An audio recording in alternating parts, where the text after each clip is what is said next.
Bem-vindos à nossa conversa sobre Heráclito. Hoje a gente vai mergulhar um pouco nas ideias desse filósofo grego lá do finalzinho do século 6 a.C. Isso aí. Ele ficou bem conhecido por aquela visão de unidade, né? E principalmente pelo conceito de logos. Exato. O logos, essa ideia de uma razão, uma lei, talvez, que permeia e governa tudo. Uma coisa bem profunda. Sim, e ele era de Éfeso, ali na Jônia, bem perto de onde a filosofia ocidental deu os primeiros passos, né? E parece que ele não tinha papas na língua para criticar os outros pensadores. Ah, de jeito nenhum. Criticava abertamente Homero, Hesíodo, Pitágoras. Isso até ajuda a gente a situar ele no tempo, provavelmente antes de Parmênides. Faz sentido. E tinha um quê de aristocrático, talvez. Meio que olhando de cima para o povão. Alguns fragmentos dão essa impressão, um certo desdém pela compreensão limitada da maioria das pessoas. Ok. Então, a nossa missão aqui hoje é tentar desemaranhar essas ideias principais dele, né? Essa unidade de tudo, a questão do conhecimento, Isso, como a gente conhece as a coisas. famosa doutrina do fluxo, claro, e a unidade dos opostos. E como tudo isso se conecta, no fim das contas, com a vida humana, com a moralidade. Exatamente, como o cosmos e a ética se conversam na visão dele. Bom, vamos lá então. Começando pelo conhecimento. Como ele via isso? Então, para Heráclito, o problema central era que a maioria das pessoas simplesmente não captava o logos, mesmo depois de ouvir falar sobre ele. Mesmo tendo a experiência, Ele valorizava a experiência sensorial, sim. Tem um fragmento que diz que ele prefere as coisas que podem ser vistas, ouvidas, experimentadas. Mas, e aí vem o mas, né? Ele alertava que só os sentidos não bastam. Sem uma compreensão mais profunda, os sentidos seriam testemunhas pobres. que por ver não é necessariamente entender. Exatamente. Especialmente porque ele chamava de almas bárbaras. Quer dizer, quem não entende a linguagem, a estrutura racional do mundo. A linguagem dele mesmo era difícil, né? Sim, falam que era obscuro, como o oráculo de Delfos. Pois é, mas talvez não para esconder, e sim para sinalizar, para fazer pensar, interpretar, buscar essa estrutura. Entendi. E a mensagem-chave era aquela: ouvir o Logos, não ele, Heráclito, e concordar que tudo é um. Essa é a grande sacada. Todas as coisas são um. E aí a gente entra na parte talvez mais famosa, o fluxo e os opostos. Aquela história do tudo flui. Ah, sim, que Platão e Aristóteles depois interpretaram como se nada pudesse ser permanente, né? Que os opostos seriam idênticos. A imagem do rio, Isso, a metáfora do rio. Mas o que ele realmente disse era mais complexo, parece. bem mais sutil. Algo como: nos mesmos rios entramos e não entramos. Ou que águas sempre novas correm sobre quem entra nos mesmos rios. Quer dizer, a mudança constante das águas é o que faz o rio ser o mesmo rio. Parece que sim. A mudança das partes é que garante a identidade do todo. É uma ideia bem contraintuitiva para quem pensa em estabilidade como algo estático. Vira a chave da interpretação comum, né? Não é caos, é uma estabilidade dinâmica. E os opostos, vivem morto, acordado e dormindo, são a mesma coisa. Também não é uma identidade lógica simples. Ele diz que o mesmo em nós é vivo e morto, jovem e velho.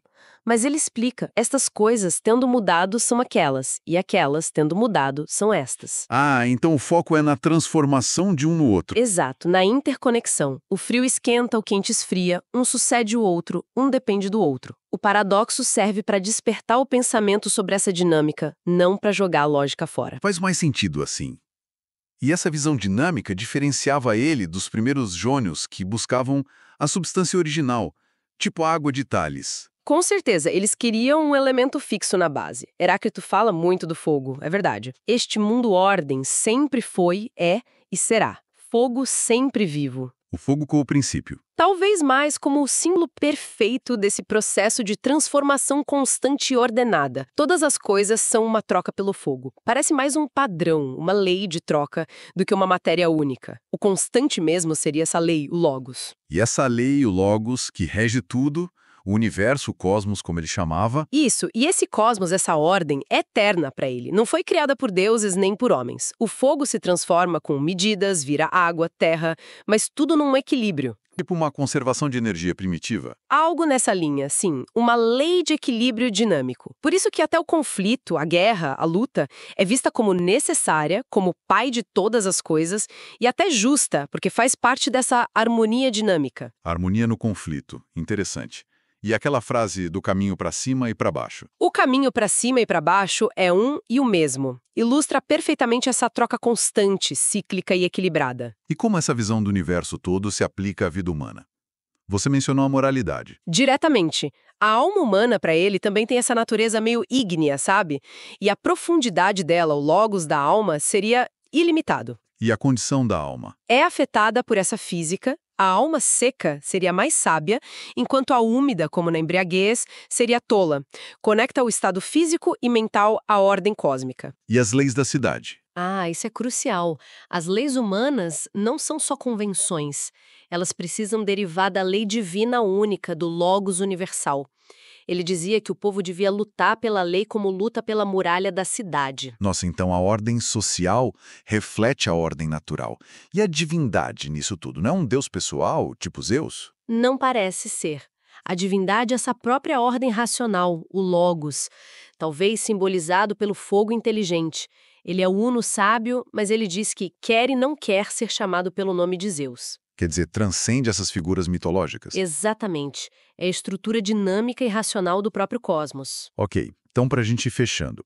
Heráclito nos dá essa imagem de um universo como um processo constante, unificado, ordenado por uma razão interna, o Logos, Isso. onde a mudança, o conflito, não são problemas, mas a base mesma da estabilidade da vida. Perfeito. E essa ordem cósmica está amarrada com a ética, com a organização social. Uma visão bem integrada de tudo. Muito integrada. E a influência dele foi gigante, né?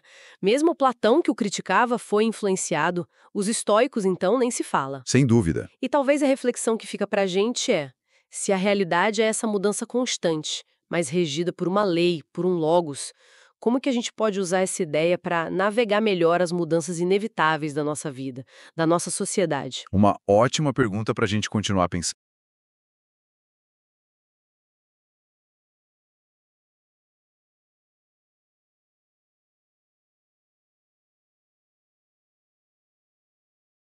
Gente, encontro vocês em outro podcast. Não esqueçam de se inscrever no nosso canal.